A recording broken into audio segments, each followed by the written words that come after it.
Sa ating mga pamilya, tayo po ay nagdiriwang ng Pasko. No? Amen po ba? Yung ating Noche Buena, yung mga family reunion. No? So, ito po yung pagdiriwang natin ng ating mas malaking pamilya. Ang pamilya ng ating parokya. No? Palakpakan natin ang ating parokya.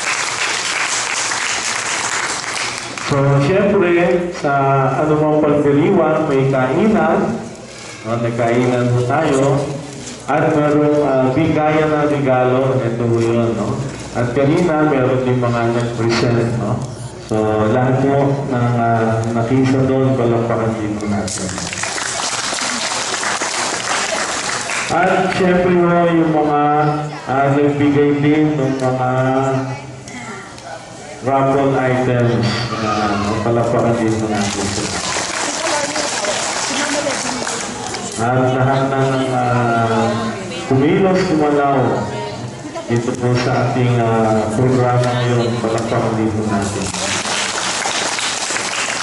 So, ano po ba ang mensahe natin? No? Yung pong binanggit ni Father Tindo, no? Yung pong mercy and compassion. No?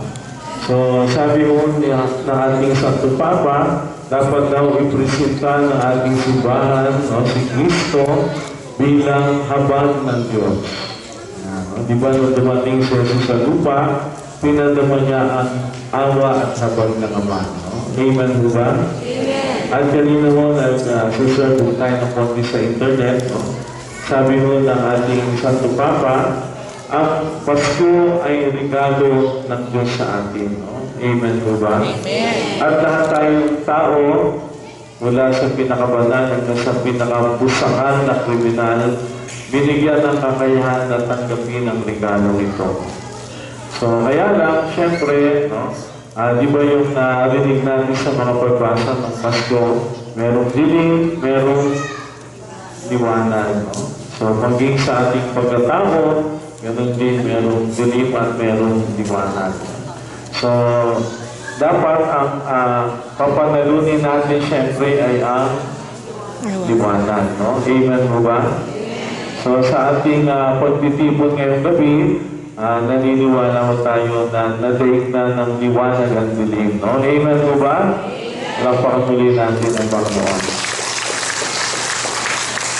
So, dahil ito ho ang aming panghuling Pasko na sa inyo, Father Tindo, kami ho ay lubos na nagpapasalamat sa ating pinagsamahan, no? Sa mga magagandang alaala. Ayan, no? So, hanggang June pa naman yan, no? Ayan, no? So, yun ho, no? Maraming salamat ho, no? Marami tayong masasayang alaala, no? Na pinagsamahan, no? At gagawa pa hanggang June. So, yun ho, sana may bahagi natin ang saya ng Pasko, no? Sa ating kapwa, sa ating mga mahal sa buhay. Okay. So, maligayang Pasko, maligong bago pa. Tayo na po tayo.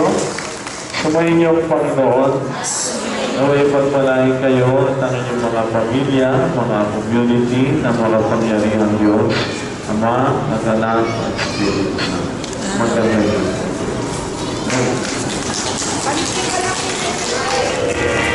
Maraming salamat po sa pagdalo, ingat at pag-uwi. Happy New Year!